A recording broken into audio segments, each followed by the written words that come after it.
Welcome to your favourite channel chemistry Swati. Today we start nucleic acid. क्या होता है ये न्यूक्लिक एसिड आखिर? कभी आप लोगों ने सोचा हम अपने पेरेंट्स की जैसे क्यों दिखते हैं? Why we look some like our parents और why we have some characteristic property just like our parents. हमारे अंदर हमारे पेरेंट्स जैसे कुछ होते हैं, हमारी स्किन वैसे होती है, हमारे फीचर्स वैसे होते हैं, हमारा नेचर वैसा होता है। व्हाई कहते हैं? हम कहते हैं कि जो हेरिडिटी कैरेक्टर है वो ट्रांसमिशन हो रहा है। Heredity character transmit from one generation to another generation. तो जो एक जनरेशन से दूसरे जनरेशन में कैरेक्टरिस्टिक ट्रांसफर होते हैं, वो जो ट्रांसफर होते हैं वो रिस्पॉन्सिबल होते हैं, उसके लिए रिस्पॉन्सिबल होता है न्यूक्लिक एसिड। अब ये न्यूक्लिक एसिड कहाँ होता है? Where it is present. All of you aware about the cell. सभी को सेल के बारे में पता है। हमारी बॉडी के अंदर हमारी पूरी जो बॉडी है लिविंग ऑर्गेनिज्म की, वो किससे मिलकर बनी है? सेल। सेल के अंदर क्या होता है? सेल के अंदर एक होता है न्यूक्लियस, और न्यूक्लियस के अंदर ऐसे क्रोमोसोम्स होते हैं। क्या होते हैं? Chromosomes. And that chromosomes are responsible for transmission of characters. ये क्रोमोसोम्स ही होते हैं जो कि कैरेक्टर को, हेरिडिटी कैरेक्टर को ट्रांसमिट करने के लिए रिस्पॉन्सिबल होते हैं। अब क्रोमोसोम्स जो होते हैं वो किससे मिलकर बने होते हैं? पहला क्वेश्चन यही होता है कि हाउ इट इज फॉर्म। भाई ऐसा क्या होता है इसके अंदर कि एक जनरेशन से दूसरे अंदर जनरेशन में ट्रांसमिट होते हैं? तो जो क्रोमोसोम्स होते हैं वो प्रोटीन प्लस बायोमोलिक्यूल से मिलकर बने होते हैं। अब ये प्रोटीन और बायोमोलिक्यूल क्या कहलाता है? ये प्रोटीन और बायोमोलिक्यूल कहलाता है एक तरह से न्यूक्लिक एसिड। क्या कहलाता है? Nucleic acid. Protein plus biomolecule, specific protein होता है, ऐसा सिंपल प्रोटीन नहीं होता है। कौन सा?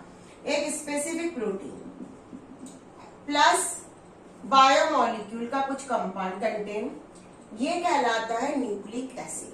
अब ये न्यूक्लिक एसिड क्या होते हैं? न्यूक्लिक एसिड जो होते हैं वो रेगुलर इंटरवल में, वीडियो को पॉज करके बेटा नोट करते रहना, बहुत इंटरेस्टिंग चैप्टर है। मैथ्स वाले स्टूडेंट्स को भी बहुत मजा आएगी।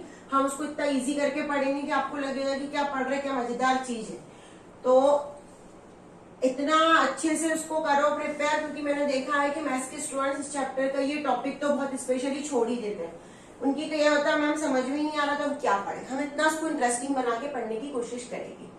तो ये जो न्यूक्लिक एसिड वर्ड है, ये न्यूक्लिक एसिड रिप्रोडक्शन, भाई रिप्रोडक्शन तो होगा ही, लिविंग थिंग्स है तो रिप्रोडक्शन होगा ऑब्वियसली, एंड डेवलपमेंट, जो लिविंग सेल्स है उसके लिए रिस्पॉन्सिबल होता है, उसके लिए बहुत इंपॉर्टेंट रोल प्ले करता है। अब न्यूक्लिक एसिड की जो रिपीटिंग यूनिट होती है, न्यूक्लिक एसिड की जो रिपीटिंग यूनिट होती है, वो रिपीटिंग यूनिट्स कहलाती है न्यूक्लियोटाइड। ये थोड़ा सा भी समझ लो हम क्या होता है न्यूक्लियोटाइड, ये न्यूक्लिक एसिड कितने प्रकार के होते हैं, अभी हम उसी टॉपिक पे जा रहे हैं। रिपीटिंग यूनिट्स जो होती है वो रिपीटिंग यूनिट्स कहलाती है न्यूक्लियोटाइड। क्या कहलाती है? न्यूक्लियोटाइड। अब ये न्यूक्लियोटाइड्स क्या होते हैं? न्यूक्लियोटाइड। अब ऐसी कई न्यूक्लियोटाइड होंगे। तो जो न्यूक्लिक एसिड होता है उस न्यूक्लिक एसिड को हम कहते हैं पॉलीन्यूक्लियोटाइड। क्या कहलाता है? पॉलीन्यूक्लियोटाइड। अब कितने प्रकार के न्यूक्लिक एसिड होते हैं? आपने कई बार नाम सुना होगा, और अभी तो कई बार हमारे पास आता है कि मैम इसका डीएनए टेस्ट करवाया, कई बार आप लोगों ने सुना होगा। तो ये जो न्यूक्लिक एसिड होते हैं हमारे पास, ये न्यूक्लिक एसिड दो प्रकार के होते हैं। एक होता है डीएनए और दूसरा होता है आरएनए। अब क्या है ये डीएनए और आरएनए? नाम तो बहुत अच्छे से आप लोगों ने कई बार सुना, पर कभी ये हमने फाइंड आउट नहीं किया कि ये क्या होता है। It is a very very special method.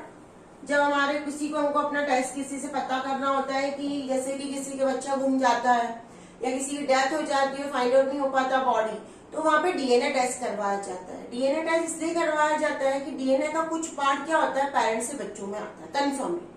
तो अगर किसी पेरेंट्स की डेथ हो गई है तो बच्चों का डीएनए टेस्ट करके फाइंड आउट कर देंगे कि ये व्यक्ति वही है या नहीं। तो जो डीएनए होता है वो डीएनए को कहा जाता है डीऑक्सी राइबोन्यूक्लिक एसिड, और जो आरएनए होता है उसे कहा जाता है राइबोन्यूक्लिक एसिड। अब ये न्यूक्लिक एसिड दो प्रकार के हैं और मैंने अभी बताया कि न्यूक्लियोटाइड से मिलकर बना है।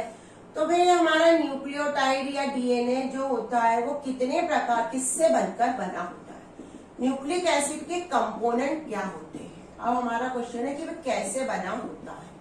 तो जो न्यूक्लिक एसिड होता है हमारा, उसके 3 बेसिक कंपोनेंट होते हैं। कभी भी उसके 3 बेसिक कंपोनेंट होते हैं। एक कंपोनेंट उसका होता है नाइट्रोजन कंटेनिंग हेट्रोसाइक्लिक रिंग, एक ऐसी रिंग जिसमें नाइट्रोजन प्रेजेंट होता है। जैसे बेंजीन रिंग तो आपको सभी को पता है, लेकिन ये सिमिलर एटम से मिलकर बनी है, कार्बन से ही मिलकर बनी है, तो इसको हम क्या लिखते हैं, होम। अब यहाँ पे कार्बन की जगह हमने कहीं रिप्लेस कर दिया नाइट्रोजन, तो ये क्या कहलाएगी, हेट्रो। इसीलिए इसको नाम दिया हुआ है हेट्रोसाइक्लिक रिंग, जिसमें नाइट्रोजन प्रेजेंट हो। दूसरा इसमें इंपॉर्टेंट होता है 5 कार्बन शुगर, ऐसे शुगर जिसमें 5 कार्बन हो। और तीसरा इसमें होता है फॉस्फेट ग्रुप, क्या प्रेजेंट होता है, फॉस्फेट ग्रुप। ये तीनों मिलके बनाते हैं न्यूक्लिक एसिड का पार्ट।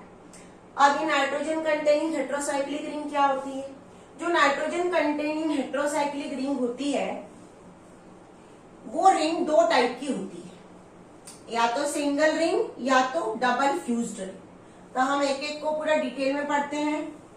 एनसीईआरटी बुक में थोड़ा सा डिटेल कम दिया है, पर क्वेश्चंस जो होते हैं वो थोड़े से डिटेल वाले आते हैं, तो हमको थोड़ा सा एक्स्ट्रा एफर्ट्स पुट करके एक्स्ट्रा पढ़ना पड़ेगा। क्योंकि कई बार ऐसा होता है कि हमको एनसीईआरटी में सिर्फ नाम दिया रहता है, पर हमको उसका पूरा टॉपिक कवर करना होता है। तो सबसे पहले नाइट्रोजन कंटेनिंग हेट्रोसाइक्लिक रिंग, ये जो नाइट्रोजन कंटेनिंग हेट्रोसाइक्लिक रिंग है इसको 2 पार्ट में हमने डिवाइड किया हुआ है। एक उसमें होता है प्यूरीन्स और दूसरे होते हैं पायरिमिडीन्स। जो पायरिमिडीन्स होते हैं वो होते हैं सिंगल रिंग, एक ही रिंग का बना होता है, और जो प्यूरीन्स होते हैं वो फ्यूज्ड रिंग होती है। 2 रिंग एक दूसरे से क्या हो जाती है, फ्यूज्ड होती है। आपको थोड़ा सा इसको लर्न भी करना पड़ेगा, ऐसा नहीं है कि पूरा ही समझना है, क्योंकि कुछ चीज आपको इसमें लर्न करनी पड़ेगी। अब जो पायरिमिडीन्स होते हैं उस पायरिमिडीन्स में हमारे पास एक होता है थाइमीन, नाम है बेटा, यूरेसिल और साइटोसिन। जो प्यूरीन्स होते हैं उसमें हमारे पास होता है एडिनिन एंड ग्वानिन। अब थोड़ा सा हमें यहाँ पे एक चीज लर्न भी करनी पड़ेगी कि जो थाइमिन होता है वो किसमें प्रेजेंट होता है, डीएनए में, और जो यूरेसिल होता है वो किसमें प्रेजेंट होता है, आरएनए में। थोड़ा सा डिफरेंस है, साइटोसिन दोनों में प्रेजेंट होगा, थाइमिन डीएनए में ही प्रेजेंट होगा, यूरेसिल आरएनए में ही प्रेजेंट होगा। अब इसके बाद इनके स्ट्रक्चर्स को डिस्कस पहले और तीसरे कार्बन पे एन लगाना है। आपको ये याद रखना है कि हमको पहले और तीसरे कार्बन पे एन लगाना है और अल्टरनेट हमको एन लगाना है। अब इसका सबसे इजी स्ट्रक्चर होता है यूरेसिल। यूरेसिल को कैसे बनाना है, लर्न करना है NHCO NHCO से इतना लर्न करना, first second third fourth, NHCO और यहाँ पे आखिरी वाले पे डबल बॉन्ड लगाना है। अगर ये स्ट्रक्चर लर्न हो जाता है तो सीधा इससे यही स्ट्रक्चर बनता है। यहाँ पे इस जगह पे आपको 5th कार्बन पे CH3 लगा देना है, ये बन जाएगा थाइमिन। साइटोसिन में थोड़ा सा लर्न करना पड़ेगा, थोड़ा सा रखना पड़ेगा। ऊपर नीचे NH है, ऊपर NH2 है, इतना लर्न करना है आपको, और यहाँ पे डबल बॉन्ड O है और इधर N है। N तो आपको अगर ये स्ट्रक्चर लर्न है तो इसी स्ट्रक्चर में थोड़ा सा अरेंजमेंट चेंज करना है। N तो वैसे के वैसे ही है, नीचे NH है, ऊपर NH2 है, यहाँ पे डबल बॉन्ड है और ये बॉन्ड है। तो ये प्यूरिमिडीन्स के हमारे स्ट्रक्चर हो गए। अब हम पढ़ते हैं प्यूरिन्स के स्ट्रक्चर्स। प्यूरिन्स के स्ट्रक्चर भी बहुत इजी है, 2 ही स्ट्रक्चर है, थोड़ा सा डबल फ्यूज रिंग, 2 रिंग है, फ्यूज है। देखो यहाँ से पहले एक बेंजीन रिंग ऐसे बना लेंगे, उसमें पहले और तीसरे पे एन लगाना है, इतना याद रखना है।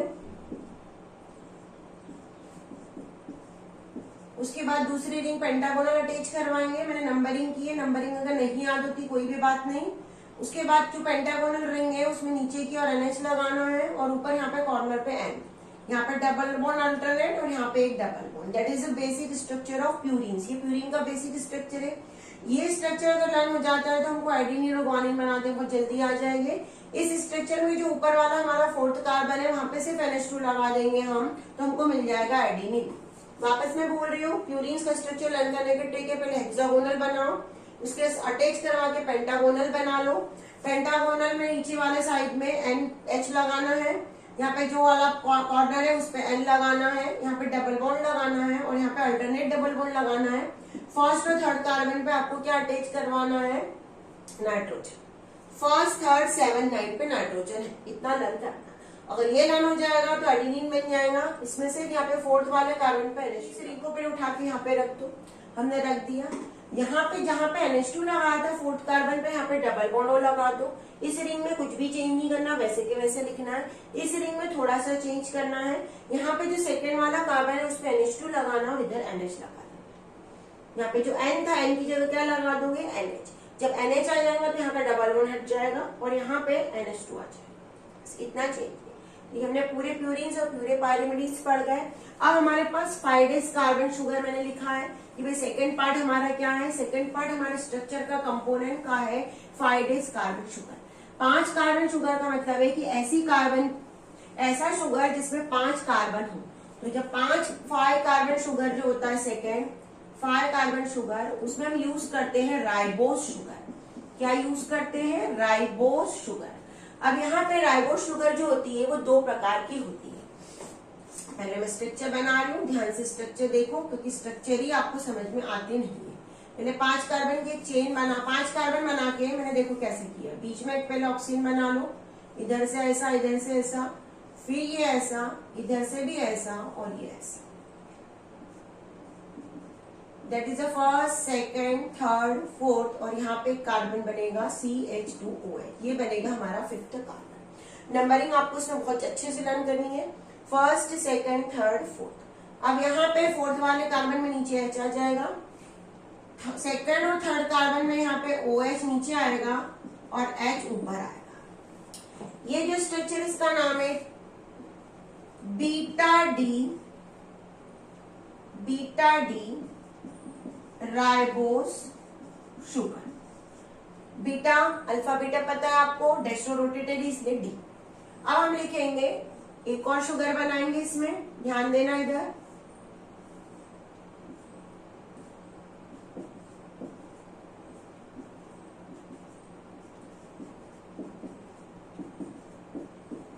इस शुगर और इस शुगर में आपको कुछ चेंज लग रहा है? हाँ, लग रहा है।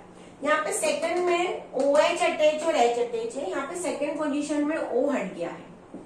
जब सेकंड पोजीशन में O हट जाता है तो उसे बोला जाता है beta D two deoxy ribose sugar. Deoxy का मतलब होता है सेकंड पोजीशन में ऑक्सीजन नहीं है। यहाँ पे सेकंड पोजीशन में ऑक्सीजन थी OH, यहाँ पे सेकंड पोजीशन में ऑक्सीजन नहीं है, इसलिए लिखेंगे उसको डीऑक्सी राइबोस शुगर। अब ये वाली जो शुगर है ऑब्वियसली नाम से ही पता चल रहा है DNA में प्रेजेंट होगी, डीऑक्सी न्यूक्लियोटाइड अपन बोलते हैं, और ये RNA में प्रेजेंट होगी। ये एक डिफरेंस यहाँ पे हमको यही पता चल गया कि DNA और RNA में क्या डिफरेंस होता है। DNA में 2-डीऑक्सी राइबोस शुगर होती है, सेकंड पोजीशन में जो कार्बन होगा उसमें ऑक्सीजन नहीं होगी और यहाँ पे होगी। ये सेकंड कंपोनेंट हुआ। फर्स्ट कंपोनेंट मैंने बताया कि heterogeneous ring with nitrogen, second है राइबोस शुगर, थर्ड है फॉस्फेट ग्रुप। फॉस्फेट ग्रुप भी अटैच रहेगा। अब फॉस्फेट ग्रुप कैसे अटैच रहेगा? फॉस्फेट ग्रुप शुगर से अटैच रहेगा। तो थर्ड हमारा जो कंपोनेंट है वो है phosphate group. Third component is of our phosphate group. तो फॉस्फेट ग्रुप कैसे होता है? ये ऐसा ग्रुप होगा जो अटैच होगा शुगर से। ये तीनों मिलके बनाएंगे हमारे न्यूक्लियोटाइड। अब सबसे पहले फर्स्ट कंडीशन में ये होता है, फर्स्ट कंडीशन में शुगर और बेस अटैच होते हैं। क्या होता है फर्स्ट कंडीशन में, हम लिख रहे हैं उसका कॉन्स्टिट्यूट कि कैसे बनेगा। तो सबसे पहले बनता है न्यूक्लियोसाइड। न्यूक्लियोसाइड में जो शुगर है वो शुगर और बेस आएगी, अटैच होगी और उससे बनाएंगे न्यूक्लियोटाइड। अब ये जो साइड न्यूक्लियोसाइड अब कहाँ पे अटैच होगा, जो हमारा शुगर है, जैसे ये शुगर है हमारे पास, अभी मैंने नंबरिंग भी की थी शुगर की, फर्स्ट, सेकंड, थर्ड और फिफ्थ ऐसी बनाई थी। तो जो फर्स्ट कार्बन है उस फर्स्ट कार्बन से बेस अटैच है, base is attach with the first carbon, C1 carbon of sugar, sugar के पांचवें फर्स्ट कार्बन से अटैच होगा। जिस बॉन्ड से अटैच होगा वो कहलाएगा ग्लाइकोसाइडिक लिंकेज। कार्बोहाइड्रेट वाले चैप्टर में मैंने ग्लाइकोसाइडिक लिंकेज आपको पढ़ाया था। तो यहाँ पे अगर बेस आ गया शुगर के साथ, तो ये जो पूरा स्ट्रक्चर है, ये स्ट्रक्चर क्या कहलाएगा, that is known as a nucleoside. इसको हम लिखेंगे न्यूक्लियोसाइड। हमारा फॉस्फेट बच गया, यस। नेक्स्ट फॉस्फेट जब अटैच हो जाएगा, फॉस्फेट अगर अटैच हो जाएगा तो वो कहलाएगा न्यूक्लियोटाइड। वीडियो को पॉज करके बेटा अपने नोट्स बनाओ, खुद लिखोगे तो जरूर याद होगा। अभी हमने क्या क्या किया, हमने शुगर लिखा प्लस बेस लिखा, तो उससे हमने क्या बना लिया था, न्यूक्लियोसाइड।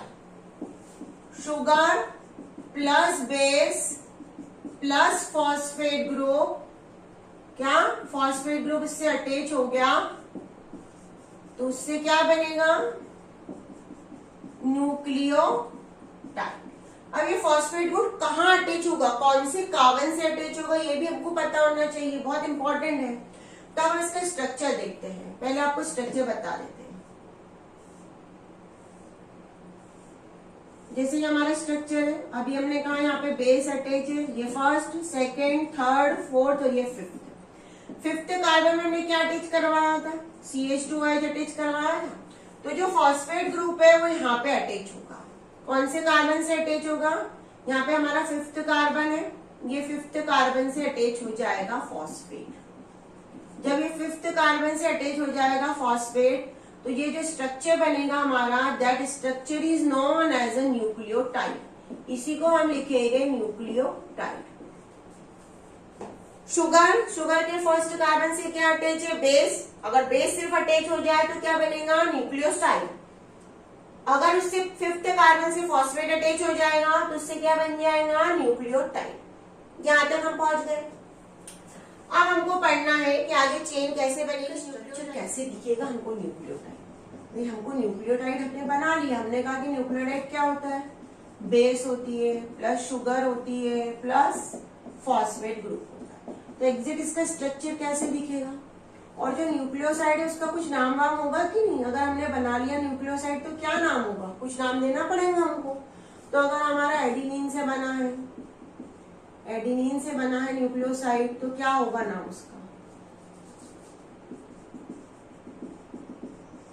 नाम होगा एडिनोसिन। अगर थाइमीन से बना है तो थाइमिडीन। अगर साइटोसिन से बना है तो साइटिडीन। अगर यूरेसिल से बना है तो यूरेसिल्टिन।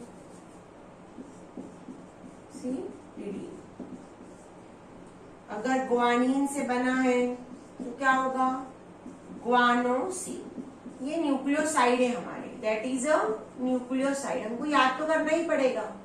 एडिनोसिन और ग्वानोसिन में बस इतना याद रखना कि यहाँ पे SINE लगानी है, और बाकी सभी जगह क्या लगाना है, DINE, that is a trick. देखो DINE DINE DINE, ये न्यूक्लियोसाइड है। अब न्यूक्लियोटाइड का जो स्ट्रक्चर होता है वो स्ट्रक्चर कैसे होता है, मैंने कहा कि न्यूक्लियोटाइड आपस में भी अटैच हो गए तभी तो हमारा आगे चेन बनेगी। तो सबसे पहले हम एक शुगर लेंगे, ये शुगर ले लिया मैंने, इस शुगर पे ये फर्स्ट, सेकेंड, थर्ड, फोर्थ और फिफ्थ, ये CH2OH है। अभी मैंने कहा कि CH2OH में क्या होगा, यहाँ पे ये CH2OH से फॉस्फेट अटैच होगा, ये हमारा फॉस्फेट अटैच हो गया यहाँ पे, और यहाँ पे बेस अटैच हो गया। That is base. बाकी की सब चीजें तो वैसी की वैसी रहेगी, यहाँ पे OH आएगा, यहाँ पे H होगा, ये H और ये H और इधर भी H। तो ये पूरा एक स्ट्रक्चर कहलाएगा न्यूक्लियोटाइड। अब सेम ऐसा ही एक दूसरा स्ट्रक्चर न्यूक्लियोटाइड का होगा।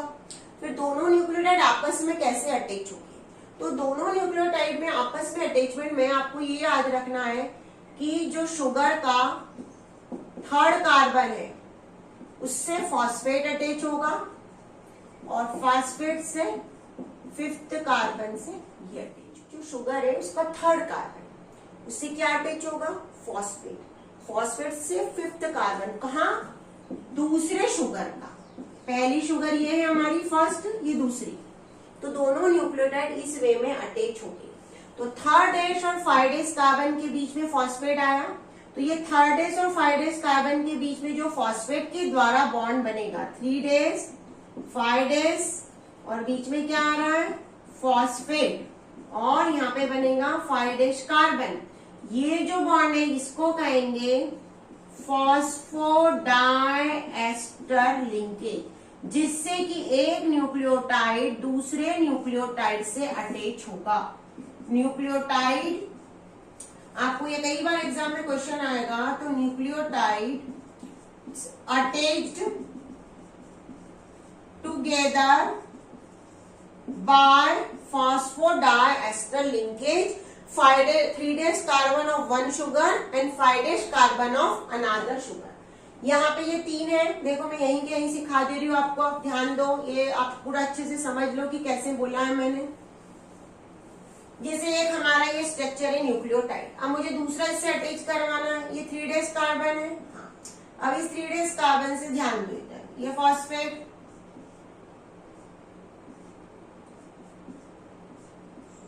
ये फॉस्फेट हमारा अटैच हो गया। अब ये फॉस्फेट कहाँ अटैच होता है, दूसरे वाले CH2 से ऐसे कुछ अटैच होगा, ये CH2 आ गया। CH2 कैसे आऊंगा, ये कार्बन पे आऊंगा, कहाँ आएगा भाई, ये कार्बन पे ही आएगा। जैसे यहाँ पे हमने बना लिया ये शुगर, इधर ये CH2 है, ये फिफ्थ कार्बन है CH2, इससे ये अटैच हो गया फिफ्थ कार्बन से। ये हमारा H यहाँ पे, इधर बेस अटैच है, ये नीचे H, यहाँ पे H सेकंड पे, यहाँ पे H और OH। तो ये वाला कार्बन क्या था, 5, और ये वाला कार्बन क्या था, 3। ये कौन सी शुगर न्यूक्लियोटाइड था, फर्स्ट। ये कौन सा न्यूक्लियोटाइड है, सेकंड। एक न्यूक्लियोटाइड दूसरे न्यूक्लियोटाइड से, एक न्यूक्लियोटाइड का कौन सा कार्बन है, थर्ड कार्बन, 3 कार्बन, दूसरे न्यूक्लियोटाइड के 5 कार्बन से, इसके द्वारा अटैच है फॉस्फेट के द्वारा। तो बॉन्ड क्या बन रहा है, फॉस्फोडाइएस्टर लिंकेज। तो हम क्या लिखेंगे, 3', उसके हम क्या लिखेंगे यहाँ पे, सबसे पहले शुगर। शुगर किससे अटैच है, शुगर से क्या अटैच है, फॉस्फेट, ये बेस, फिर शुगर, यहाँ पे शुगर से बेस, फिर फॉस्फेट, फिर शुगर। अब यहाँ पे हमारा जो थर्ड कार्बन है शुगर का, 3' कार्बन, अगर वो 5' कार्बन से चल रही है तो यहाँ पे आखिरी में क्या आ जाएगा, 3' कार्बन। तो चेन 5' से स्टार्ट होगी तो 3' क्या रहेगा, फ्री रहेगा। ये आखिरी वाले में क्या रहेगा, फ्री रहेगा। अगर फर्स्ट 5 फिफ्थ से अटैच है तो हाइड्रोक्सिल ग्रुप क्या रहेंगे, फ्री रहेंगे। अब इसके बाद हमको ये जो डीएनए हमारा है, इस डीएनए का स्ट्रक्चर कैसे पता चला कि इसका एग्जैक्ट स्ट्रक्चर क्या होता है, how we find out that exact structure of DNA. तो डीएनए के स्ट्रक्चर को फाइंड आउट करने के लिए अलग अलग साइंटिस्ट ने अपने अलग अलग कंक्लूजन बताए। इसमें एक सबसे इंपॉर्टेंट था इसका प्राइमरी स्ट्रक्चर। प्राइमरी स्ट्रक्चर में बताया गया, according to that primary structure, कि सबसे पहले तो कि इसमें यह कहा गया कि एडेनिन हमेशा किससे, जितना एडेनिन है उतना ही क्या रहेगा, थाइमिन। शेक रॉफ नाम के एक साइंटिस्ट ने अपना रूल बताया, अलग अलग प्रोनाउंसिएशन है। उसने कहा कि जितना एडेनिन होगा उतना ही थाइमिन प्रेजेंट होगा, और जितना साइटोसिन प्रेजेंट होगा उतना ही ग्वानिन प्रेजेंट होगा। उसने ऐसा बताया। एडेनिन और ग्वानिन अलग अलग हम कहेंगे कि ये क्या है, एडेनिन और ग्वानिन क्या है, एडेनिन और ग्वानिन है प्यूरिन्स, और ये क्या है, पायरिमिडिन्स। तो इनडायरेक्टली उन्होंने ये बताया कि जितना प्यूरिन्स है उतना ही पायरिमिडिन्स प्रेजेंट होगा। एक चीज ये बताई शेगरोफ नाम के साइंटिस्ट ने, adenine purines is equal to pyrimidines, the amount of purines is equal to amount of pyrimidines in a chain. Second ये बताया कि एडेनिन थायमिन का जो रेशो है वो साइटोसिन और ग्वानिन के रेशो से क्या होगा, चेंज, यानी कि दोनों का रेशो क्या रहेगा, वेरी करेगा। अलग अलग स्पीशीज में ये कंपोजिशन वेरी करेगा। दूसरी बात उन्होंने बताई कि जो न्यूक्लियोटाइड की जो सीक्वेंस है वो न्यूक्लियोटाइड की सीक्वेंस स्पेसिफिक रहेगी। क्या रहेगी, एक स्पेसिफिक रहेगी, हम उसको चेंज नहीं कर सकते। ह्यूमन बींग्स में अलग है, it will be very from human beings to human beings. उसके बाद सबसे इंपॉर्टेंट स्ट्रक्चर बताया गया वाटसन एंड क्रिक ने, जिसके लिए नोबेल प्राइज मिला।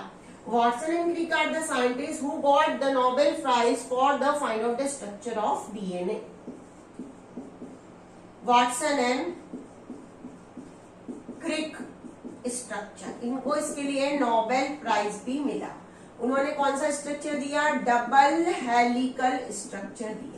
अब ये डबल हेलिकल स्ट्रक्चर क्या होता है, उन्होंने बताया कि जो डीएनए होता है वो डबल हेलिकल स्ट्रक्चर होता है। कैसे डबल हेलिक्स रहेंगे, दो हेलिक्स रहेंगे, एक कॉमन एक्सिस लिया, जैसे हमारे पास एक कॉमन एक्सिस है, इस कॉमन एक्सिस पे मैंने सिर्फ नाम लिखा है, इस कॉमन एक्सिस पे दो चेन कॉइल होगी। क्या होगी, दो स्ट्रैंड कॉइल होगी। जैसे ये पहली स्ट्रैंड है, ये मैंने ऐसी बना दी, फिर दूसरी स्ट्रैंड है, ये मैंने ऐसी बना दी है, कॉमन एक्सिस अब हटा दिया यहाँ से। तो उन्होंने कहा कि कॉमन एक्सिस पे दोनों चेन क्या होगी, कोलॉइड होगी। बोथ द चेन और strand colloid on the common axis. Common axis पे ये कोलॉइड होगी। अब इन कोलॉइड में उन्होंने बताया कि यहाँ पे जो इनके जो बेस है वो क्या रहेंगे, परपेंडिकुलर रहेंगे चेन के। जैसे चेन ऐसी है तो ये ऐसे परपेंडिकुलर रहेगी। जैसे चेन ऐसी आई हमारी कॉमन एक्सिस, तो ये परपेंडिकुलर प्यूरिन्स और पायरिमिडिन्स अटैच रहेगी। और जो शुगर है वो कहाँ रहेगा, बैक साइड रहेगा। इस डबल हेलिक्स में ये जो टर्न है, इन टर्न को उन्होंने बताया 3.4 नैनोमीटर से ये टर्न क्या हो गए, रिपीट हो गए। पहले इतना टर्न होगा, फिर 3.4 नैनोमीटर का दूसरा टर्न होगा, उन्होंने ऐसा बताया। इस एक टन में उन्होंने बताया 1 टन कंटेन, एक टन में क्या होगा, एक टन में 10 बेस रहेंगे। कितने बेस रहेंगे, 10 बेस रहेंगे। अब यहाँ पे उन्होंने ये भी बताया कि अगर यहाँ पे एडेनिन है तो सामने क्या आ जाएगा, थाइमिन। एडेनिन हमेशा थाइमिन से अटैच होता है डबल बॉन्ड से, और अगर यहाँ पे ग्वानिन है तो यहाँ पे क्या आ जाएगा, साइटोसिन। ग्वानिन और साइटोसिन हमेशा ट्रिपल बॉन्ड से अटैच होते हैं। ये हाइड्रोजन बॉन्ड होते हैं, these are the hydrogen bond, और ये हाइड्रोजन बॉन्ड बहुत ज्यादा स्पेसिफिक होते हैं। ऐसा नहीं है हमने कहा कि ग्वानिन और थाइमिन के बीच में बॉन्ड बना दिया जाए, यहाँ पे डबल बॉन्ड तो नहीं बनेगा। एडेनिन और थाइमिन के बीच में ही बनेगा, ग्वानिन और साइटोसिन के बीच में ही बनेगा। These bonds are the very specific bond, और ये बॉन्ड इस स्ट्रक्चर को क्या करेंगे, सपोर्ट करेगी। जो टर्न है रेगुलर इंटरवल पे होंगे, 3 नैनोमीटर के इंटरवल पे ही होंगे। एक टर्न में 10 बेस रहेंगे। इसका जो डायमीटर है वो 0.3 नैनोमीटर का होगा डायमीटर इसका, और जो हाइड्रोजन बॉन्ड स्पेसिफिक होंगे, हाइड्रोजन बॉन्ड को सपोर्ट करेंगे। जो हेलिकल स्ट्रक्चर है उसमें स्पेसिफिक सीक्वेंस होगी, उसी सीक्वेंस के अकॉर्डिंग ये अटैच होगी। These are the double helical structure of DNA which is developed by Watson and Crick. For that they got the Nobel Prize. उनके जैसा स्ट्रक्चर कभी किसी ने बनाया ही नहीं है।